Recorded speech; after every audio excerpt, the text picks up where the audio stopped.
Hello, welcome to Meet Me at the Movies. Noel T. Manning the second here, hanging out, chatting cinema because we can. We promised you this a while back. We promised that we would have a part three of the biopic special. We did part two with Jacob Throneberry, and Thomas Manning didn't join us. He was working, making a living. In the words of Huey Lewis, there he was working for a living.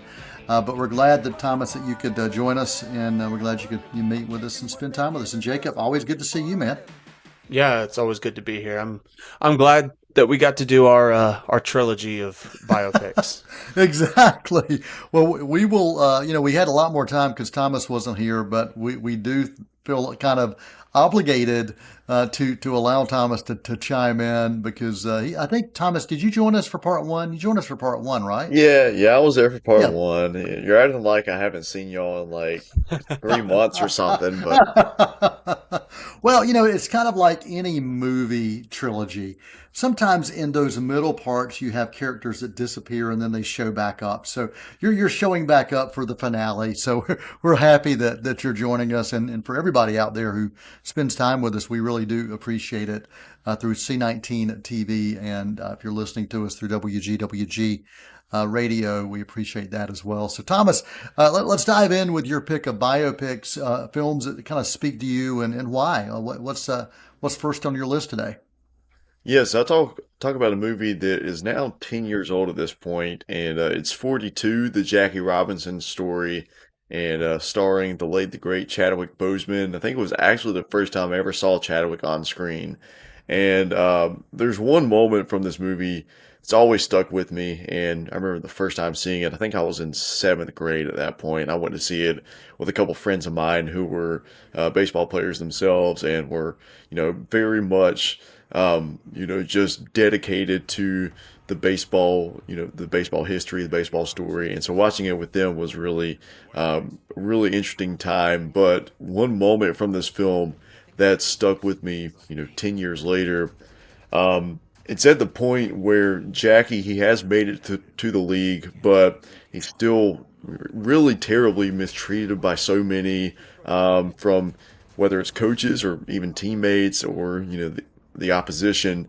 And there are just vulgarities that are hurled at him left and right and racial slurs. But he knows he can't react because if he does react, then that's basically it for him. The system is stacked against him, and it's cruel, but that's the way it is at that point. So when he's dealt with all of these atrocities for so long, and he hits his breaking point, there's this scene where he walks back into the dugout tunnel, and all of these pent up emotions are just exploding, and he smashes his bat, he screams in anguish, and it's just Chadwick Boseman as Jackie Robinson. He's there in this dimly lit hallway, sunlight coming in from the dugout in the background, and I think that's really one of the finest moments of Chadwick Boseman's career as an actor, and really plays to all of his strengths as a performer and just the powerful spirit that he's able to channel in any role. I think you can find a moment that's comparably powerful in any of his roles, whether that's 42 or Black Panther or The Five Bloods or Ma Rainey's Black Bottom. He just always has these singular moments where it's like he reaches the height of what that character is and what he is as a performer as well, and almost kind of finds that synergy between those two. And so yeah, 42, the Jackie Robinson story is really beautiful film. It's tough to watch in some aspects as well, but it's necessary. And it's I remember I didn't put together until years later that that was Chadwick Boseman. When I remember when he was cast as Black Panther, and we Yeah, were talking, and it was like, yeah, that's the Jackie Robinson. I was like, oh wow, that is the same guy. So just yeah. once again, his range as a performer, and yeah, I miss him a lot. I know everybody around the world misses Chadwick, but his his body of work speaks for itself and will live forever. So Yeah, I think it's wild that all three of us in our biopics throughout this trilogy, we've all had a film connected to the game of baseball for that. I know Moneyball was on Jacobs, and I had The Babe with John Goodman, which we talked about. So I think that's pretty fascinating that all three of us have a baseball themed film that's connected to these biopics. Jacob, any thoughts you want to throw in about Bozeman or this film? Yeah, I think that was really the first time, like Thomas said, where you saw Bozeman like give a genuine like full performance. Um, and it hit a stride for Bozeman where it was like he did that movie, so he did a historical baseball biopic, and then the next year he did Get On Up, another biopic about James Brown, and sang and did all of that stuff, and then he went on to do Black Panther, so an act like a superhero movie, and then he was nominated for an Oscar, and it's just like his career trajectory was shooting so high, and it really hurts that we lost him Yeah. at such a young age, really an actor hitting his peak. Yeah. But I thought he was phenomenal here, and a very underrated Harrison Ford performance as well. Oh, absolutely. Absolutely. Well, Jacob, why don't we just keep on chatting with you, and why don't you bring in another biopic that you want to talk about and why? Yeah, so I know on the last show, Noel brought up Ed Wood and brought up how, there's a director who's willing to give his all, even if the movie doesn't hold up to that. And I have, for me, I have The Disaster Artist. And I feel like that's one of the perfect films about a complete maniac who just wants to make a movie. It's kind of like this show. It's Yeah, about complete maniacs that want to make a show. That's what it's about. doesn't doesn't matter, doesn't matter to him if it's good or bad because it's always going to be good, and even if it's bad, he's going to find a way to make it good. I think one of my favorite things about The Disaster Artist is kind of how James Franco captured Tommy Wiseau's true joy of just making that movie. He always believed it was going to be good in the writing, in the directing, in the acting. He never once thought it was going to be, a cult classic, and I think that's why it became a cult classic, is because it was one of those movies that he put so much of himself into it.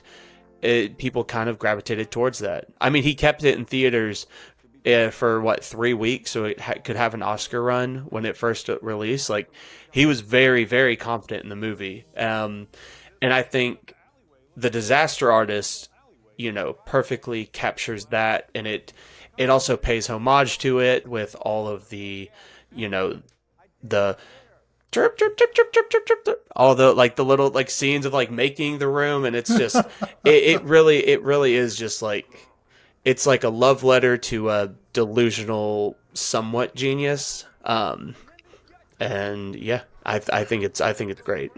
Yeah, I've always loved films about making films or films about making art, and those definitely speak to me. And you mentioned Ed Wood that we talked about last time, and yeah, I can see where you're also drawn to The Disaster Artist. Absolutely, Thomas. Any thoughts you want to make sure you share about The Disaster Artist?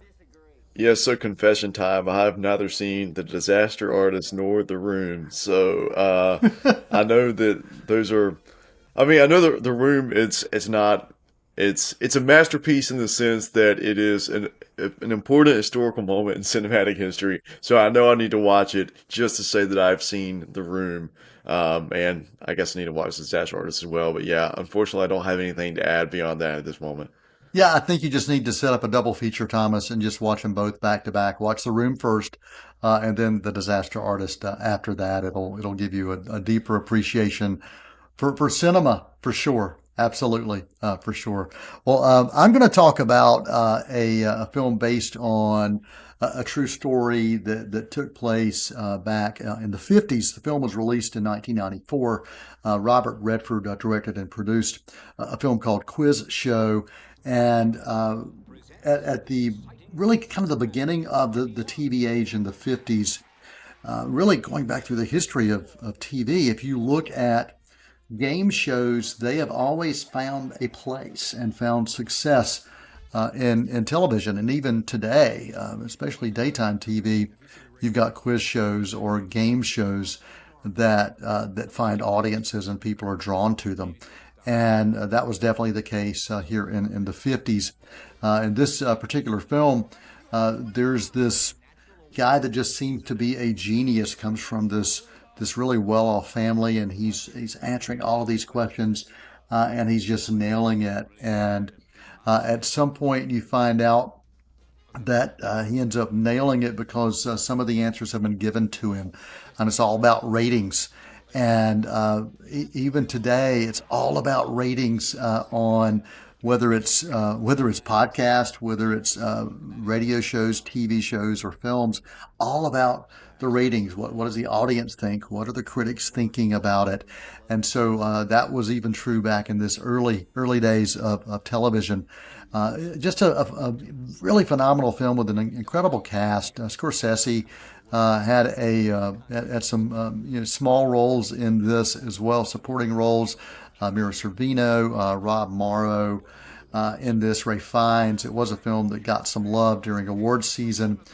Best Picture, Oscar nomination, several Golden Globe awards. It was a financial disappointment, only about $52 million against a small budget, $31 million. But it did get a lot of love, and it's one of those just kind of continued to find ways to survive if you get a chance to see it. For me, I loved so many different aspects of the film, but Thomas, you had talked about going to see the film on Jackie Robinson with some friends, and we talked about how sometimes being able to spend time with family or friends in films can have an impact. And for this one, I got a chance to see this with my late father, and he gave me the true history behind this film. He said he remembers watching it. He remembers being a young adult watching this and being drawn into it, and then when congressional hearings came out because of what had happened, he remembered following those as well. So a true scandal come to life on screen. Quiz show, highly recommended. Robert Redford again directed and produced this film, and I can't say enough about this from top to bottom, from casting, production design, and the story, and the way the story was brought to life. So Quiz show, if you get a chance to check it out, I would highly recommend that. And there was a book it was based on called Remembering America by Richard Goodwin. Thoughts, comments, questions? Because this is a quiz show. Yeah. How many movies did Robert Redford direct over the course of his career? If you know that, Noel. I don't know that answer, but he has direct. He of course was an actor early on and still doing some acting, but still a filmmaker, much more like a Clint Eastwood. Redford is 87 as of this recording, and still continuing to do work. He does have an Academy Award, BAFTA Award, a Golden Globe Award, and also a Cecil B. DeMille Award and Screen Actors Guild Lifetime Achievement. So his body of work and the things that he's accomplished are pretty phenomenal. Going back early in his career, he was a stage actor in the 50s and began his TV acting career in the 60s. There was an appearance in 1962 of The Twilight Zone. So the guy really is a legend. So I can't tell you how many he's done, how many he's directed, but there's a little background on him for sure. Well, just thought I'd test your knowledge a little bit. even though you didn't give me an exact number, what you gave me will suffice. I respect it. Well, his first film that he directed was Ordinary People back in 1980. So, as far as winning, he's got 4 Academy Award wins, including a Best Picture and also director. So he's got some stuff. So check out his stuff, especially Quiz Show. And Jacob, do you have a question or a follow-up? No, I was just going to say, especially with Robert Redford and directing, you see a lot of actors try to turn to directors and it doesn't work out. And clearly it worked out for him over the course of his career. But no, I think Quiz Show to me is such a great look at kind of like what people want to see on TV, how Right. people want to see it, how Yeah. how even the most innocent sort of game show can become this like pool of toxicity and manipulation and everything. It's still to this day probably my favorite John Turturro performance. I definitely think he should have been nominated for an Oscar for that. Um, and yeah, I just think it's a truly like it's just one of those movies that you watch and you're like, this is what it means. And I think another one that does that in the sort of quiz show sort of way is Magnolia a couple years later, where it shows kind of the like behind the scenes of what makes good television and how maybe not all the time it's what is in front of the camera, but what's behind the scenes. Yeah. You are watching Meet Me at the Movies right here on C19 TV. And if you're listening through WGWG, thank you for that as well. We're going to take a quick intermission. I'm going to come back and we're going to try to get it to at least one more each. Biopics, the trilogy. This is part 3. If you've missed the other 2, you can find those archived. And just email us, info@c19.tv, info@c19.tv. Hang around. We'll be right back after this intermission. Won't you come and meet me at the movies? Won't you come and watch a... Hey, I'm David Allen, back as Armchair Quarterback host for 2023. I'm Guy Suttle from C19 TV Sports. And I'm Rob Roop from KTCBroadcasting.com. What's in store on the gridiron for 2023? Each week we look at all 4 Cleveland County High School football teams, Burns, Crest, Kings Mountain, and Shelby. We will look at what happened the week before and look ahead at what's coming up this week. And we'll also discuss ACC, SEC, and Gardner-Webb college football. And of course, the NFL and those Carolina Panthers. So don't miss another great season of football right here on Armchair Quarterback on C19 TV and online at c19.tv. Between your job, your family, and other demands on your time, life can get pretty hectic. So we want you to take time for yourself. Hi, I'm Jennifer Harrell, and I want you to join me for your health. Each month, the Cleveland County Health Department and C19 TV will explore topics that affect you and your family's health. We'll discuss the importance of exercise, a healthy diet, and regular health screenings and checkups. From fitness tips to warning signs to the latest healthcare news. For Your Health will help keep you in shape and up to date in Cleveland County.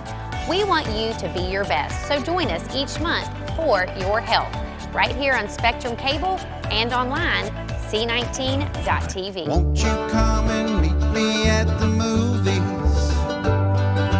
Won't you come and watch a flick?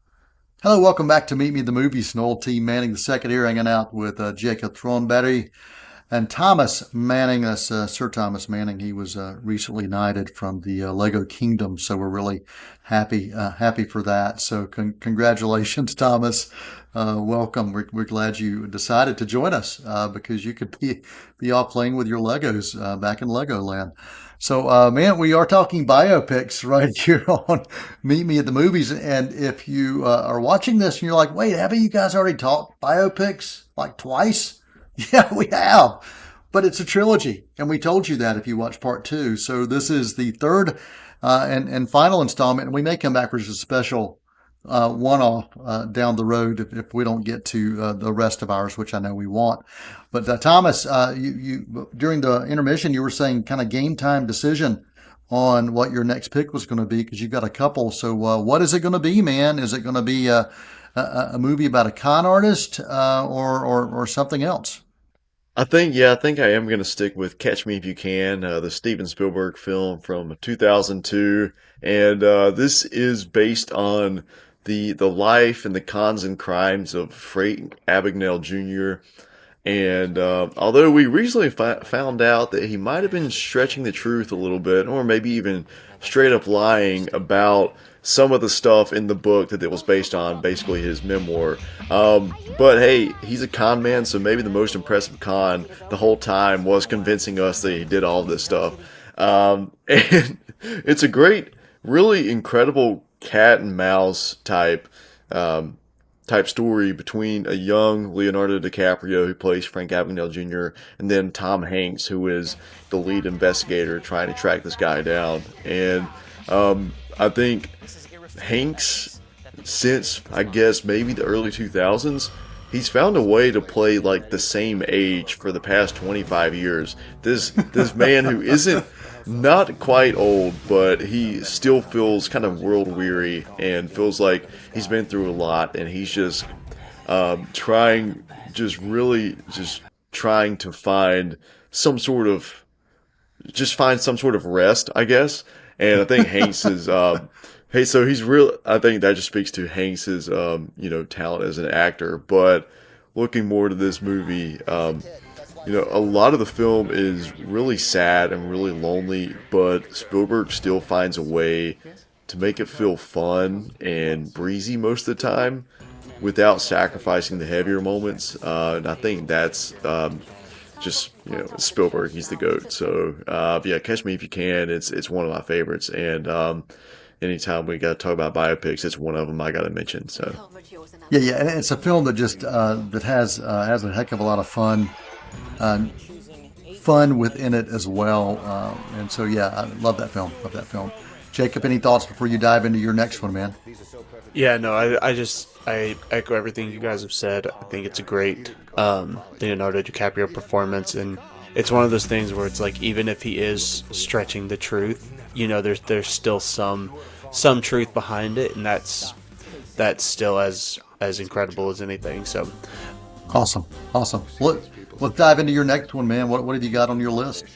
So my next one is, in my opinion, one of the best performances of all time, and that's 127 Hours. I think the work that James Franco does in this movie is truly incredible. Given that for the most of it, he is standing next to a rock for most of the movie. And just his facial expressions, his sense of dread, his newfound hope, the way Danny Boyle directs it and can create a thrilling scene from just standing there, or the way he can make the 12 minutes of sunlight a day feel like the most important thing you've ever seen. I think it's truly phenomenal, and I just think the story as well. And I think one of the things that we can all agree on is that there's biopics that very much stretch the truth, that make something feel not real, and with 127 Hours, I love it. Of course, I've looked up, I've read the book, I've gone through, and the way in when he's cutting his arm, the way when he pulls on the nerves and everything, it's exactly like, it's exactly how it played out in the book that that Aaron Ralston wrote, and it's truly it's an absolutely magical movie for me. It's one that really is about hope and keep going, literally in the face of like insurmountable stuff, and yeah, I think it's truly incredible. Yeah, there are certain films that at times it's brutally painful to watch certain scenes, and that's definitely true within this film. And absolutely incredible story. And it was actually this film that kind of inspired me to explore documentaries on those who do these kinds of cliffhanging